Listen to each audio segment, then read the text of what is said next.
Okay, let's get started back. And we're going to get our final session now.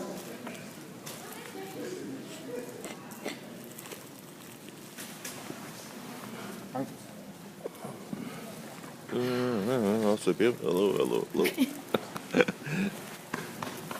Yeah. As chaplains, we need to know what time it is. And we need to know what time it is, not only for ourselves, but for our soldiers.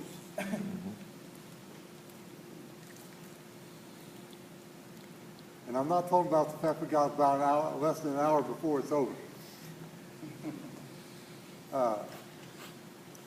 What's significant about today, besides it being Sunday, for your soldiers, some of your soldiers? Exactly. Perhaps I have to have a little hint behind me here. I'm going to let him talk for a couple of minutes here. Thank you very much. Chaplain Lipskier. Thank you. So today is Festival of Purim. So I just want to show you, first of all, show and tell. So this is the scroll of Purim. This is one of the 24 holy books. Megillah Esther, it's called, the Book of Esther. And it's been part of the canon of the holy books. And this is how it's written. It's actually written like a Torah scroll. It's not as big as a Torah scroll. It's only 10 chapters. And we handwritten. This is the same lettering you'll find in the Torah scroll. It's rolled, but when we read it, we actually, since at the end of the book it's referred to as a letter, when we read it, we actually kind of fold it out like a letter. So it's not we don't read it as a scroll. We kind of like unroll the whole thing, hold it like this while we read it, because it's read like a letter from Mordechai and Esther, the Jewish people, about the story and about the lessons. So there you have it. Just a little bit about the holiday and a lesson, I think. The story of Purim happens during the time, at the end of the time, between the first and second temples in Israel, 2,500 years ago. And the basic story is, as happened other times in history, Haman, or a Haman-like figure, wants to annihilate the Jewish people as it written in the Megillah, because they're different. There's a people amongst us that has different rules, and they don't blend in, they don't fit in with everyone else. Their laws aren't the same, and therefore it's not worth having them. They're like a fifth column. And the king goes along with it. He was a foolish king. And the Persian Empire was a superpower. They ruled over, as the story opens up, over 127 nations, countries.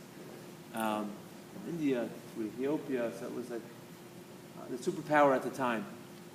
And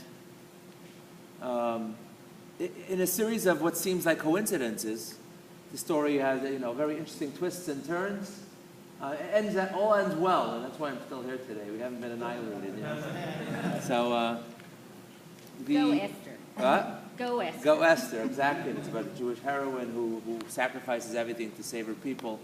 So there's many lessons we can draw from the story, but I just like to point out one, is that unlike any other miracle that Jews celebrate, like Passover, the story of Exodus, or Hanukkah, right? The winning over the Syrian Greeks who tried to annihilate them and destroy the temple, and the other holidays that we celebrate are all open miracles from God. You see the hand of God, a few people overcoming the many, like the 6-Day War, just like against all odds. Amen. There's like the story of Hanukkah. That's a modern day Hanukkah story, the 6-Day War, where against all impossible odds, they win. So that's a miracle that you can't deny. Even in the newspapers in '67, they were saying, open miracle. I mean, they were completely predicting another Holocaust. That was the consensus. Five huge armies against this tiny little state, and that's been a recurring theme in our history for 4,000 years. But the story of Purim doesn't read like that. It's the only book of the holy books that doesn't have God's name in it. God's name does not appear once in that scroll. The story doesn't read like a miracle. It's just like a series of coincidences. There's no major miracle is just the king couldn't sleep. He got a wife that happened to be Jewish, who happened to be in the right place, who Mordechai happened to save the king's life because he was in the right place in the right time. It's all about being in the right place in the right time, just a bunch of those events. And the Jewish mystics tell us that there's something unique about the holiday of Purim that's much more profound than any of the other miracles, is that everyone, they say the study is that most people in the world believe in God and miracles that can happen. But the Jewish mystics teach that there's another layer. Nature itself is also God. And when God works through nature, which he does, it's part of him. In Judaism, there's many names of God. In the Bible, the two main names is the Tetragrammaton, which Jews we don't actually pronounce. It's the four-letter name of God. We don't actually pronounce it. We just call it as a name. And then there's Elohim, which is God's. I think there's different facets of God, if you will, how he chooses to interact with the world. To be sure, that's not God. Those are names of God. God is infinite, just the way God chooses to interact with the world. One represents the creative force, the infinite force of God, and Elohim represents nature. And the way the Kabbalists give an interesting analogy, I mean, this is very deep esoteric stuff, that there's thousands of books written on it in mystic, Jewish mystic literature, Kabbalist and Hasidic thought, is that the fact that we don't see God in nature, that nature conceals God, so to speak, that things seem normal and natural, which, in other words, concealing the hand of God, is like the shell of a turtle. That the shell of a turtle doesn't really conceal the turtle because it is the turtle. So nature is part of God, and it's God concealing himself from us for many reasons, so that we have free choice and we have a self-identity, for many reasons given, but beyond the scope of our discussion here, but that it's also God. And that finding God in nature is much more profound than finding him in miracles, because it shows the unity of God to a much greater degree. The fact that God can break nature and intervene and just do something miraculous, that's awesome.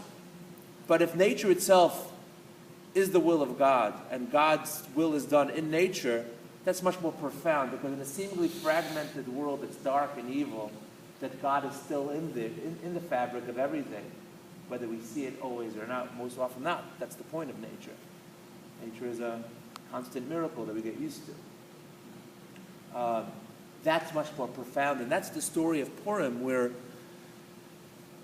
you see how nature itself, the result is miraculous, but you don't see it. It's not by breaking nature, but within nature. So it's a much more profound expression of God's unity. We say, "Hear, O Israel, the Lord our God, the Lord is one." To Jews, that means that not only there's no other God, but there's no other reality besides God. Nature is not a reality that contradicts or is in contradiction with God's truth. And so beyond the esoteric, everything has a practical application. Practical application of that is that it's very easy to serve God, in temple or moments of inspiration when you get excited and you're on a high and it's easy to see God. But it's in the daily grind which is much more important, to conform to God's will. It's the nature that God created a physical world because he wants us to harness that for his will. Not just find them sporadically in miraculous moments. Like for Jews, that would be, they call it the three day a year Jew. They go to holiday, just high holidays. They go to services. The rest of the year, they're absent. They're missing. And so they have that. Majority of Jews, a lot of Jews are like that.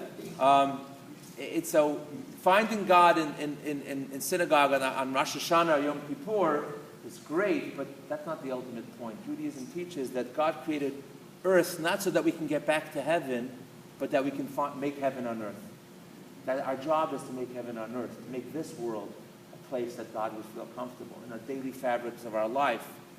And it's a much more profound expression. Just end with this. In the Talmud, it says that when you go to heaven, they're going to ask you a series of questions. And one of the first questions that they ask when you get to heaven is, anybody want to guess? What's the first question they ask you to get to heaven, according to Jewish tradition? Take a guess.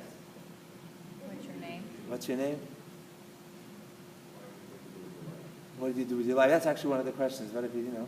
The first question that's asked, which just seems peculiar and unusual, is, did you deal in your business dealings honestly? Which is very telling about what Judaism thinks about the world. Is that the ultimate is not finding God in moments of inspiration. You know, there's no atheists in foxholes. You know, people when they're under stress or they, in moments of jubilation, can find God. But that's not the goal. That's like moments of heaven on earth. But to turn earth into heaven, to make heaven on earth is finding God in the daily grind, in our relationships, in our business dealings. It's not enough to find God in synagogue, temple, or worship.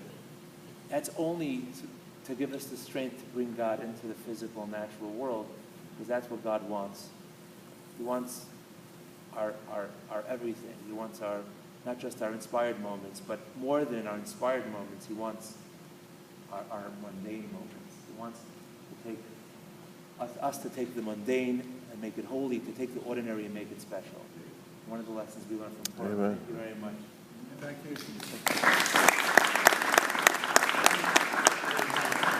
Is a happy holiday. Oh yeah. The holiday is drink and celebration. Once again.